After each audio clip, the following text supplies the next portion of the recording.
How to Orient Oneself in Thinking. We are beginning our series on Kant here at Philosophy for the People. I am joined by the magnificent Dr. Jim, and good to see you as always, sir. Looking Good to see you, forward to sir. this. Good to see you, sir, man.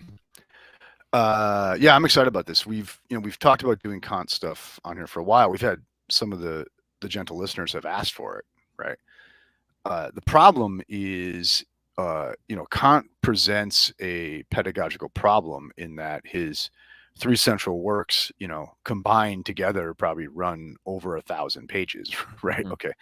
And And he's not the most accessible guy just to dive into. he's not. And it's funny for like those of us who have kind of like invested like dark years of our lives in getting it. It becomes easy, but then it's like, but you forget how hard it is for the uninitiate, right? So I think Right. there's a lot of bad Kant teaching that's done, right? And I've mentioned this before on the show. Kant presents this pedagogical problem, and you have a problem with a lot of thinkers. Is a lot of times you don't teach the book that you ought to teach. You teach the one that's the most teachable, right? And I think there's this problem with most, college introductory ethics classes, usually use Kant's groundwork for the metaphysics of morals rather than the second critique to teach Kant's ethics. Okay. And one that, first of all, presumes that Kant's ethics makes any sense outside of his metaphysics and epistemology. Right. I'll do you one worse, man. In my introductory to ethics class back in undergrad, we didn't even read any primary Kant. We had a secondary textbook that explained deontology, and that was as far as we went with Kant in class. Yeah. And I will guarantee you that explanation of deontology had very little to do with what goes on in the second critique, right? Oh, it was a joke. That class was awful. This was the one that infamously was run by an admitted strong form moral relativist. One of the funkiest professors I've ever had. And amazingly, even I actually still have the textbook. Looking back, it wasn't an awful textbook because the textbook was assigned by the previous professor who wasn't completely insane. And so the new one continued to use it. And there's actually a decent section in natural law in there that was amazingly omitted from the curriculum entirely. Interesting. So weird how that sometimes happens. Anyways, I'm complaining. So people very often, like in I've done it. I did it for years too. You just teach the groundwork, metaphysics, and morals, which I think ends up, because it's short and it's sort of teachable and it's kind of easy to caricature, and you end up missing like some of the most interesting and subtle things for Kant, right? And I've even found this among like professional philosophers in like the cathosphere, right? That they'll have a pretty caricatured view of Kant and his relationship to religion and morality and stuff like that, which I think is unfortunate. Okay. I mean, he's almost always the target of virtually any Thomistic book on the subject matter of ethics and metaphysics. They almost always identify Kant as a hinge point where things really sort of went off the rails. And usually the way they do it is it's usually described this way. And tell me if you think this is accurate, right? Things went off the rails because of modern philosophy. And then Kant tried to correct things, but instead of reversing course, which he should have done, he rather created a whole new course and just confounded the problems. That's usually how it's explained. For example, that's exactly how Adler explains it. Now, whether that's fair or accurate is another story, but that is often how people with an affinity towards traditional philosophy or medievalists will kind of position Kant, right? And I'm not necessarily disagreeing with that, though I do think, and we're getting into this today, is Kant's project actually has a much stronger thrust than just, something went wrong in modernity, I'm going to do a backdoor action to save some things, right? I mean, I think we should see Kant as much more the point of the spear of modernity and less as this sort of like trying to do a rearguard action to save some things. Right? Good analogy. But more on that in a second. So what I've come to pedagogically in my own teaching is, I look in my introductory ethics class, this semester, I'm not having to read the second critique. Okay. I don't, that won't, it's too much. Okay. I was going to say your students don't know what you've just done for them. I've done that. And man, it was fun for me, man, but no one else had any clue what the F was going on with me. Right. Okay. It was cool for me though. Right. And so I get a vote, but anyway, and so but for instance, this semester in my ethics course, I'm going to use what is it to orient oneself in thinking. Okay.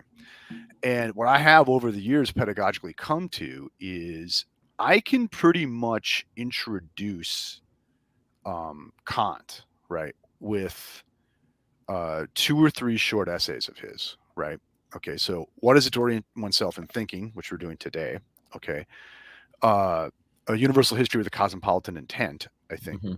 So I think we can get almost all we need out of Kant's metaphysics, epistemology, and ethics, right? Yeah. And even a hint at what goes on in the third critique in what is orient oneself in thinking. There is his universal history of the cosmopolitan intent, which I think we plan to do in the show eventually. Yep. I think we get a very good sense of his view of politics and some of the bigger picture cultural issues of his time. Okay, which is really what's motivating in a lot of ways, right?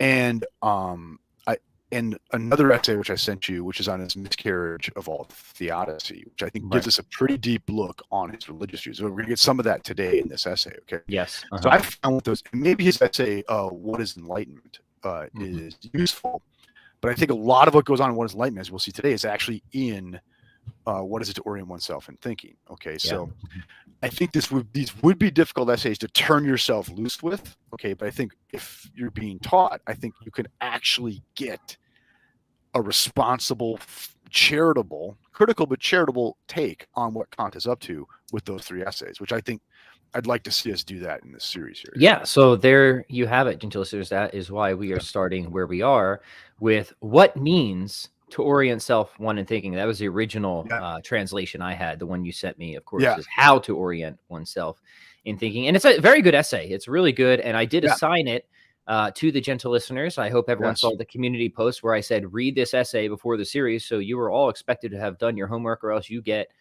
a fail from the professor here. But we'll do our best to guide you through this. So, Jim, where do you want to start? How do you want to begin? I want to begin at the very end with the footnote that Kant puts at the end. Perfect. Let's do it. Right. Okay, so let's do that. All right.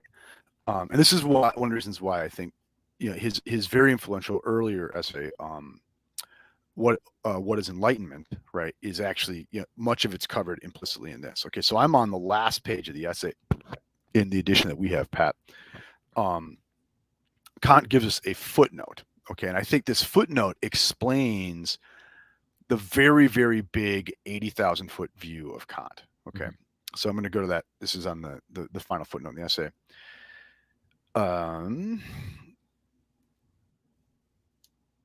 Kant says, thinking for oneself means seeking the supreme touchstone of truth in oneself, that is, in one's own reason. And the maxim of always thinking for oneself is enlightenment. Now, there is less to this than people imagine when they place enlightenment in the acquisition of information, for it is rather a negative principle in the use of one's faculty of cognition, and often he who is richest in information is the least enlightened in the use he makes of it. To make use of one's own reason means no more than to ask oneself, whenever one is supposed to assume something, whether one could find it feasible to make the ground or rule on which one assumes it into a universal principle for the use of reason. This test is one that everyone can apply to himself, and with this examination he will see superstition and enthusiasm disappear, even if he falls far short of having the information to refute them on objective grounds. Yeah. For he is using merely the maximum reason's self-preservation. Thus, it is quite easy to ground enlightenment in individual subjects through their education. One must only begin early to accustom young minds to this reflection.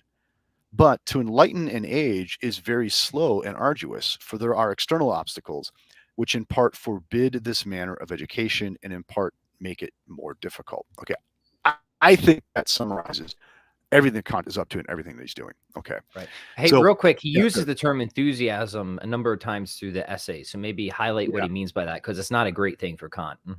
Yeah, what he means by enthusiasm would be something like what we would think of today as like religion, like fundamentalism of all sorts, whether it's religious, political, woke, right? Yes. It's this idea that I'm right, you're wrong, and I'm going to jam this down your throat. And that's why he lumps it together as superstition. These are bad things for Kant. These are bad things for Kant. Yeah. Okay.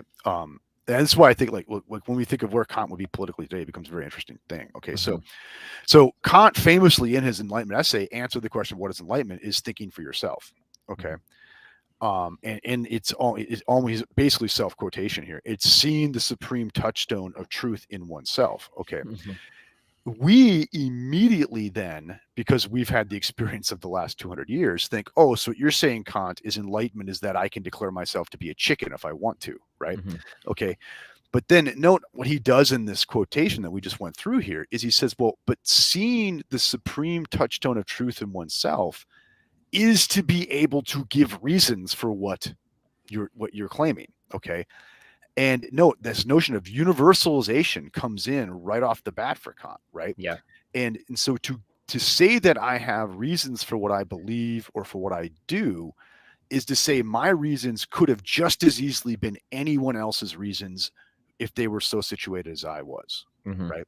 So on the one hand, Kant is affirming subjectivity, like to be rational is to think for yourself. Okay, it's to take up the project of reason itself. Okay, but no, to be rational is to be able to take a perspective that could have been anyone's perspective. It's to be objective.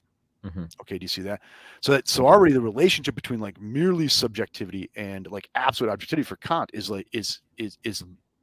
more complicated, more nuanced than the cartoons of Kant would paint him. Exactly. Okay, so he is, and this is have to be very, very clear on this. He is not saying that we can just simply declare whatever we want to be the case, right? That's not thinking for yourself. Like for Kant, thinking for yourself isn't just doing your own thing, man, right? It's doing what reason would dictate and making what reason would dictate truly to be subjectively your own. That's right. You're taking up that project yourself. Yourself. Yes, you are deciding to ride the rails of reason, which are objective in and of themselves. Yeah. Right. Yeah. And so for Kant, like the rational person, the enlightened person is someone who is responsible for themselves. But the very notion of responsibility presumes normativity. I have to be responsible to something, right? And if all I'm responsible to is my own whim, right, then I'm not responsible. Like if I can't be wrong, then I can't be right. Do you see that? So note, he almost gives us the categorical imperative in this quotation, right? He says, okay, so what is it to be rational? It's to ask myself, if anyone else were similarly situated, would they indeed make the affirmation that I'm making? Right? Yes. But no, he's not saying just practically here. He's saying both theoretically and practically, right? So what is theoretical reason for Kant? It is not merely to go with what my senses give me. That's empiricism, right? And empiricism will always be bad subjectivity for Kant. It's just simply this happens to show up into my senses. This happens to show up into my senses, right? To be rational is to say, yes, this happens to show up in my senses, but how can I understand it in terms of a law that is accessible to everybody, whatever they happen to have sensed? Right. Do you see that? Yeah. So, go ahead. I was just going to say real quick, because, the hypothetical and categorical imperatives for Kant I think it's important to understand it even going into this essay, even though he doesn't explain it in this essay. The hypothetical imperative is, hey, if you want this outcome, then do this, right? If. The categorical imperative is this. Do this, right? You can't escape it. And you do see that in this essay, at least at one part, because he says, there's an interesting sort of presuppositional theme in this essay, which I want to explore with you, where he thinks that if you are going to make acts of judgment, you're going to have to presuppose the notion of God, but you have to make acts of judgment. So that to me is him shifting from the hypothetical to the categorical, even in this essay. So that's it's in this essay, at least implicitly, right? Yeah, exactly. Okay. And so where all this is going for Kant is, on the one hand, right, you're kind of Lockean Humean empiricism that just says, look, we're just pure subjectivity and things show up for us and we just kind of follow patterns, right? Okay, it's unfair to Locke, but not to Hume. We just follow patterns, right, which are ultimately ungrounded conceptually. Kant says that is to say there is no such thing as reason. Okay. And then on the other hand, like an absolute rationalism, okay, that sees conceptuality just operating freely entirely of any kind of like objectivity operating entirely of any kind of subjectivity whatsoever, is to then say it is not my reasoning. Do you see that? So in order for us to be enlightened, we can't just be subjective, right? We have to like take our subjectivity and put it under a law or a concept. Understanding is what he calls it, right?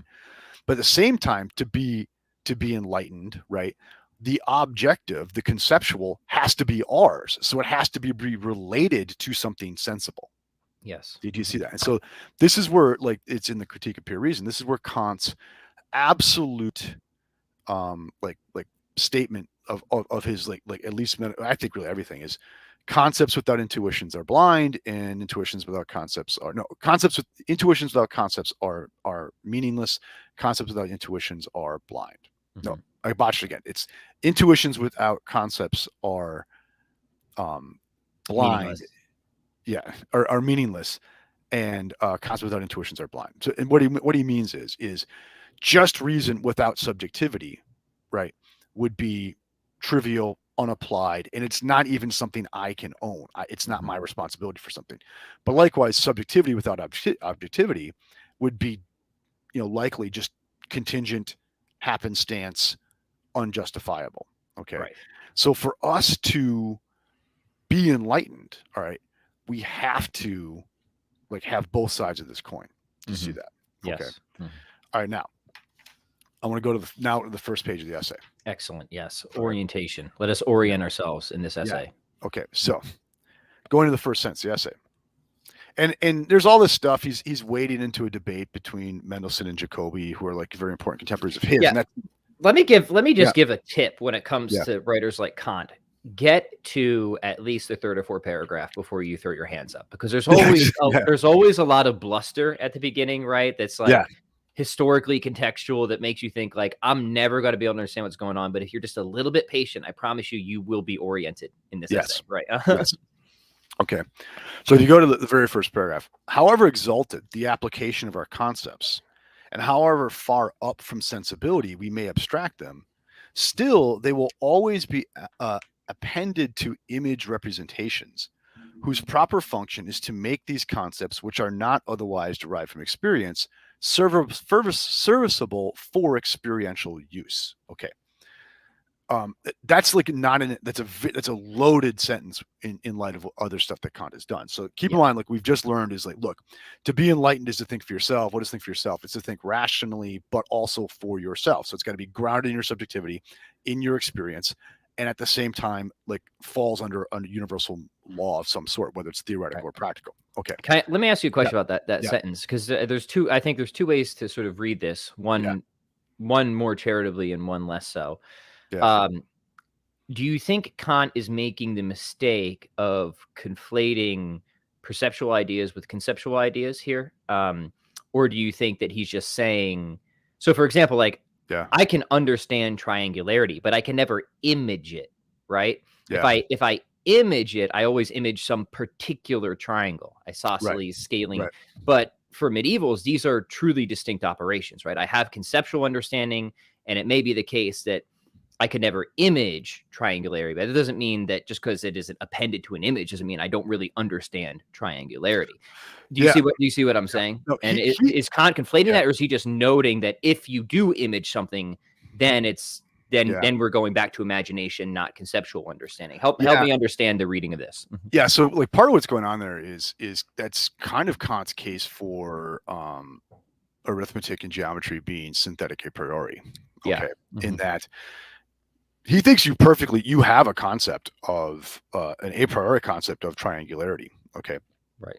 But this is an objection from Hume. Hume's mistake is he does conflate the two. Right. Yeah. Yeah. And but Kant would say it's still synthetic, because in working with it, you always put it into an image, right? You have to make it spatial, right, in order for it to work for you.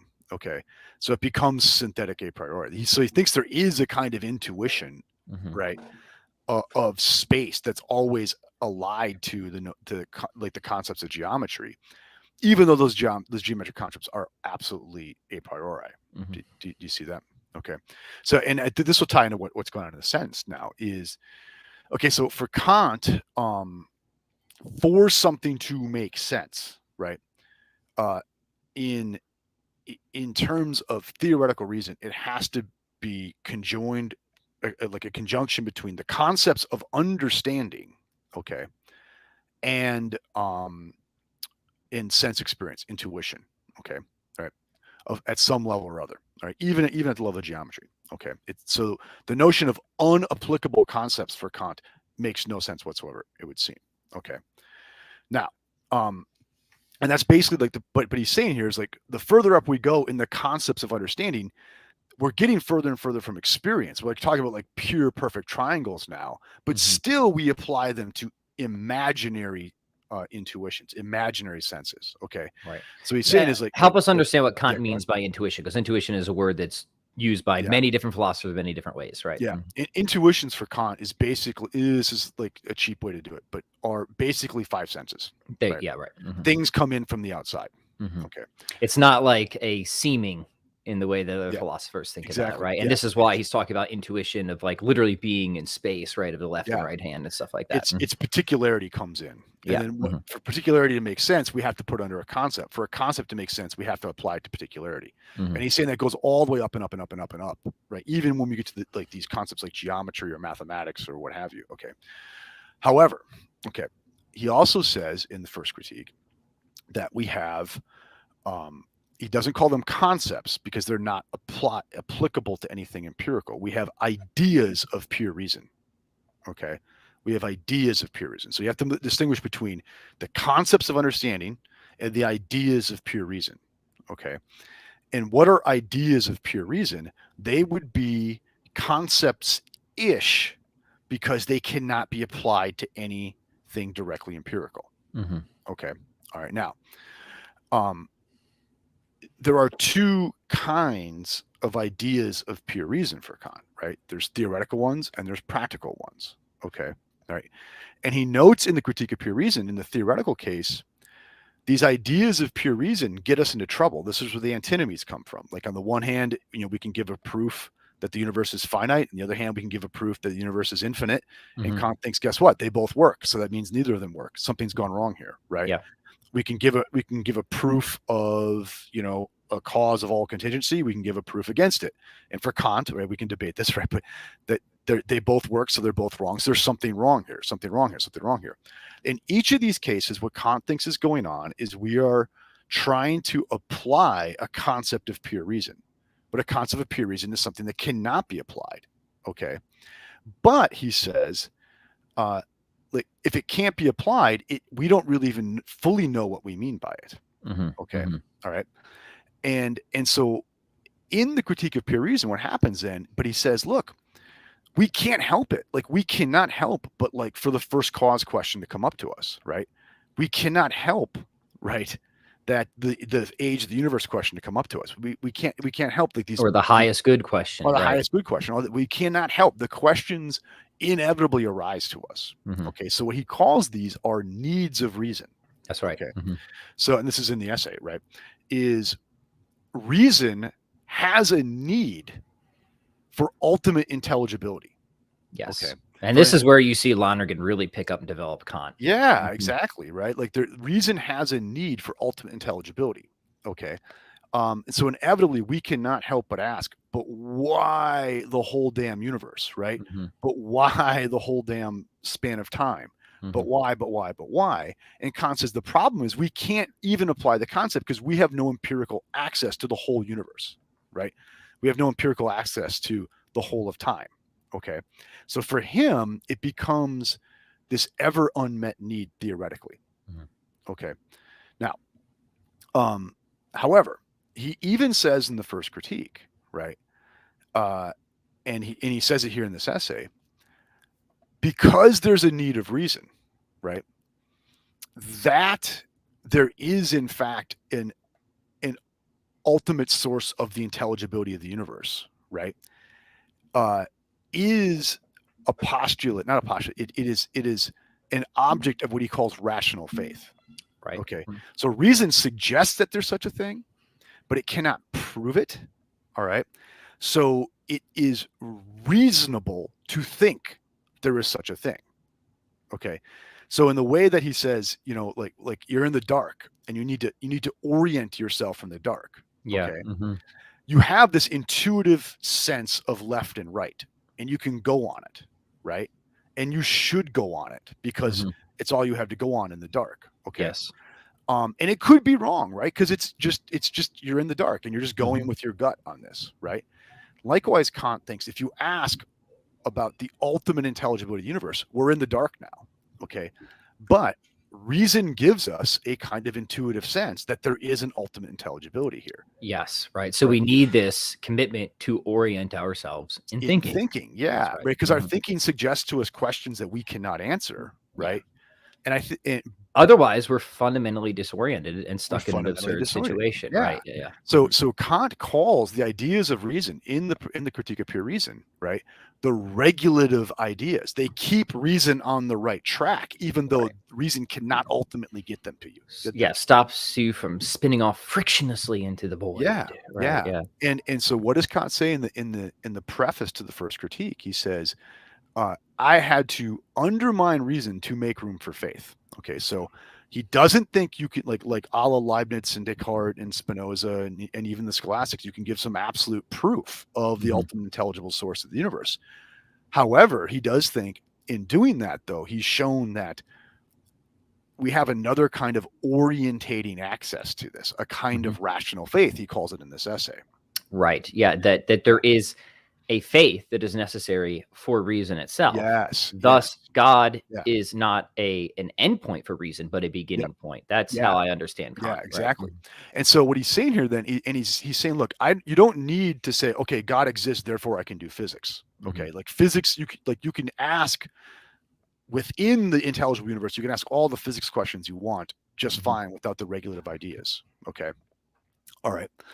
But he says, you know, when you sit back and you think for a minute, but wait, why the hell is this thing intelligible? Right?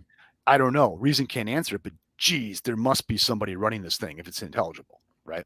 Okay. Right. That, and same thing with moral truths. He thinks that the moral law itself sort of gives you a priori necessary truths, but something needs to ultimately ground it as objective, right? Rather than it just being an ideal. Kant thinks that that would sort of slide us into a moral relativism or nihilism if it's just an ideal and if there isn't something to objectively ground it. That's how he does that. And actually, and I think the thing to note is for Kant, so he calls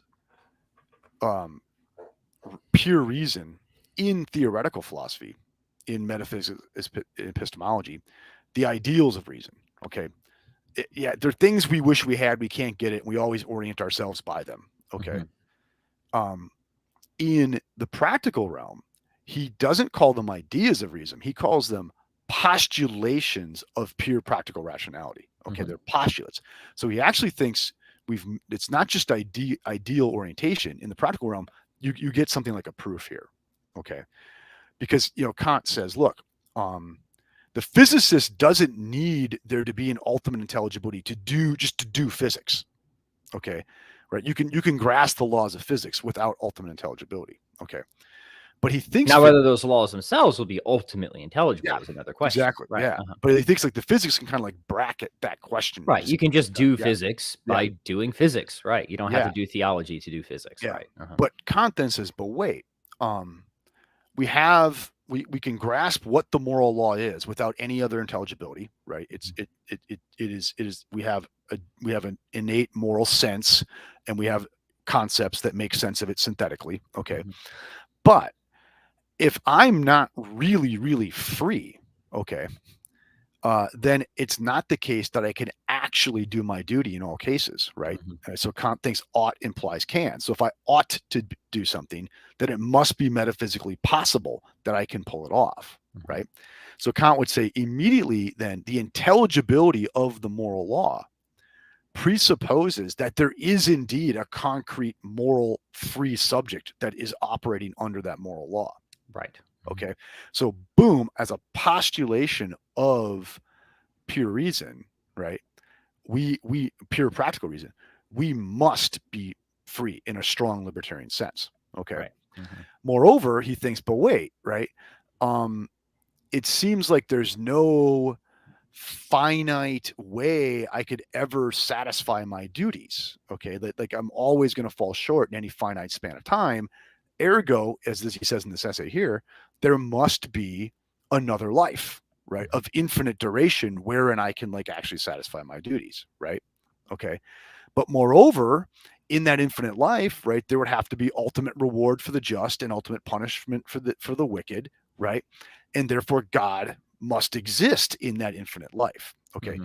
So you see what I'm getting at here is the rational faith in the practical realm results in something like absolute truths. Yeah, it's really interesting because he's kind of showing that just from the affirmation of the moral law that entails an afterlife in God's existence, right? Whereas other, I guess, looks like we got some interesting action in the comment section here today. Whereas, other people more traditionally might make the move that once you think about God, it's God that entails the existence of the moral law and the afterlife. Right. So it's just kind of interesting to see the different order of procedure that Kant's taking here. Right? Uh-huh. And so note then he's not claiming that like God is like, we need God to like command the law to us, right? That would not be thinking for ourselves, right? And he doesn't think that we need the rewards and punishment system in order to like commit ourselves to moral law. That would not be thinking for ourselves. Mm-hmm. But he does think that the ultimate intelligibility of the moral law only makes sense if there's a free subject, there's an afterlife of reward and punishment, and there's a God that can guarantee that. And there's a grounding for all that objectivity too. He's emphasizing that. Yeah. Okay. Mm-hmm. So then what happens in this essay is, what is it to orient yourself in thinking? Okay, it's to allow yourself to, man, we're getting assailed with this. Dude, what is going on, man? Yeah. Sorry for the listeners, we're getting some crazy spam in the chat box right now, but very non-content. Nothing attracts like Tinder ads, like a series on Immanuel Kant, I suppose. Apparently, yeah, right. Okay. So then for Kant, the content of religion then, right? So like in order to be thinking, you have to go to the ultimate intelligible grounds of things. In theoretical reason, it's kind of foggy. We have to say that there's something that ultimately accounts for the intelligibility of the world. We can't say much about it, but we have to like orient ourselves with it, right? In practicality, we can say, no, man, there's an absolute moral law, and because of that moral law, there's like ultimate reward and punishment and all that. Okay. Mm-hmm. So now note though, for Kant then, the only content you can, this is where, okay, so far I think we're getting like Kant we like, right? Okay, now here's what Kant probably a lot of us won't like, right? Is the only content you can have in religious, like in religion, right? Mm-hmm. Is going to be content that runs by the bar of the ideas. Mm-hmm. Okay. Mm-hmm. So like miracles are out, right? Okay, like particular revelation is out, right? Mm-hmm. Even like biblical textual revelation, it would seem to be out, right? Unless you can see it has moral content or content relevant to the intelligibility of the universe. Mm-hmm. Do you see that? So what Kant is doing here is he's trying to put where he, trying to make it sound like he's like there's a scheme, right? But he's trying to put a place for a kind of religious discourse, but one that's been like really expunged of all the non-rational particularities of religion. Right. Yeah. There's a reminiscence of Descartes here for sure. Uh-huh. Yeah. Oh yeah, totally. Yeah. This is modernity, right? And so this is where he says, look, this will undermine enthusiasm and superstition, right? Okay. Right. Because like your enthusiasm has to run by the dictates of rational faith, right? Right. Your superstition would have to be run by the dictates of rational faith, mm-hmm. and none of that stuff, anything you're enthusiastic about or superstitious about, is going to make it through this. Do you see that? Okay. So, and this is where you do get a kind of like an attempt to rehabilitate religion, right? Mm-hmm. But it's going to be a religion that's like been thoroughly expunged of anything that is not basically relevant to, like deontological morality. Right. It's going to be a very thin, really sort of perfect being theism, right? Mm-hmm. Yeah. Yeah. And in terms of like the metaphysical side of it, it would like anything that is like contrary to the intelligibility of the universe would be out, but that's it. That's mm-hmm. it. Right. Right. Yeah. So he wouldn't be a big fan of like Marian apparitions. No, not at all. Right. Not at all. That he said that's the sort of thing that's going to get you into enthusiasm problems. Right. You're enthusiastic, right. Pat. Yeah. Or that's going to get you into superstition problems. Sure. Right. Yeah. Big time. Right. Because he says, like, what is superstition? It's interesting way he puts it. It's a great song. That's what it is. Yeah. Stevie Ray Vaughan version, especially. Yeah. In this essay, he actually, when you ask him, like, what is superstition? He says it's the assertion of the primacy of facts, right? Of facticity in later phenomenology. It's to say, like, what's really important are like particular events or entities that happen or occur or operate, right? But no, for Kant in rational faith, what matters are just simply the moral law and the intelligibility of the world. That's it. Any particular fact is utterly irrelevant to religious discourse for Kant. Yeah. Right. Yeah. So that's Kant. We don't like her. He's still interesting. I still like him, but we're obviously going to part ways with him there. But anyways, we're not trying to critique him. We're just trying to help people understand him. Yeah, right. Yeah. Very good. Cool. Yeah, awesome. So that was an awesome summary of the essay. I don't know if I really have much to add because we hit the things I really wanted to hit. You do see, I think, definitely the transcendental method at work here. And one might even see how Kant might be the father of presuppositionalism in different ways as well, which is a school I'm not that familiar with, to be honest. But from what I've heard of it, this does seem, you see those themes in this essay. Awesome. So what do you want to leave the people with? I guess the major takeaway as our first sort of introduction to Kant here. Yeah, I think for me is one of the things that I think is missed among like a lot, what I assume are the kind of people who are in our audience, our primary audience, right? Maybe not the guy who's been spamming us, but is this notion of the regulative ideals in the first critique that's like operative in this essay, right? That even though Kant thinks like something like, God is a necessary being, or, God is the first cause of the universe, or what have you, he doesn't think that they can be made demonstrable, like because of the the intersection of intuition and concepts of understanding. He still thinks that they regulate all inquiry, that ultimately implicit in even in physics, right, is this assumption of an ultimately intelligible universe, which would seem to only make sense if something like that is out there, right? Yeah. Even though he doesn't think there's much that can be said of it. Yeah. Right? Awesome. Great. What is the assignment for the next series, Professor? So I say next let's go with Universal History with Cosmopolitan Intent. I'll have to get you a copy. Yeah, let's go with that one. Just so we have the same translation, right? Yeah, exactly. There you have it, gentle listeners. Please read that one before the next installment. Leave whatever questions you have here, and please like, share, and subscribe. If you like what we're doing here at Philosophy for the People, that stuff really helps. Also, check out Jim's nihilism course. Give us the update on that. I know you were working on a new course. Where are we at? jdmadden.com, philosophy side, you'll find links to the nihilism course. The Question Concerning Technology course. Now that I got my conference behind me from last week, it's just one afternoon's work would do it. I'm hoping to get it done this week. Beautiful. We'll keep you updated, guys. And until next time, fare thee well.